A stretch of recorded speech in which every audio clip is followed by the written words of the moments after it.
Hey everyone, welcome to Judging for the Win. I'm Dave, and this is my daily ruling. During yesterday's ruling, I made an offhand comment that it wasn't normally going to be possible to copy something that had Changeling with Croaking Counterpart, because all the Changelings are frogs. However, this is the sort of thing that I could see easily getting overlooked in a real Magic game. So for today's question, I'm going to be talking about what the appropriate infraction, penalty, and fix would be in that sort of situation. Okay, so with this case, the first thing that a player did that was against the rules was choosing an illegal target with Croaking Counterpart. That would qualify as a game rule violation, and the normal penalty for that is a warning. If the judge believes that the opponent of that player had ample time to recognize that this was an illegal action and did not call a judge, then that player would also be getting a penalty. The infraction would be a failure to maintain game state, in other words, not paying close enough attention to notice that there was a mistake going on, and the penalty would also be a warning. Now on to the fix. There are two policy-supported fixes for this type of game rule violation at competitive rel.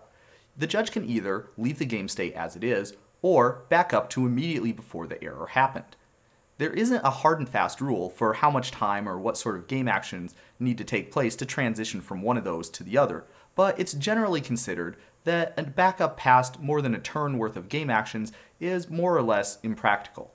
So that would be about where the dividing line would be. This is up to the judge's discretion though, so different judges can and will have different answers on this topic. In whichever case, the judge's determination would be based on which option they feel would bring the game state into something that was as close as possible to what the game state would have been without an error. I will point out that there isn't any sort of ongoing illegal action happening in this game state. There is a one-time mistake if someone made a target that was not a legal target. However, there isn't anything continually wrong with the game state the way there would be if, for example, an aura were attached to something that it couldn't legally enchant. Accordingly, this would mean that if the judge decides to leave the game state as is, that would mean that the token created by Croaking Counterpart would be a token of something that you normally wouldn't be able to get.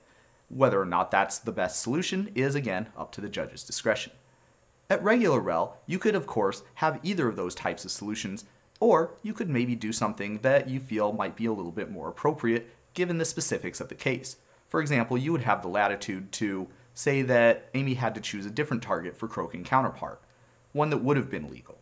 This is again up to your discretion, and at regular rel, you have a little bit more and a little bit more flexibility to change things around as you see fit in order to make things as fair and as fun for the players as possible. And that's all I have for you today. How did you do? Join me again tomorrow for another daily ruling, but until then, I hope you have a great day.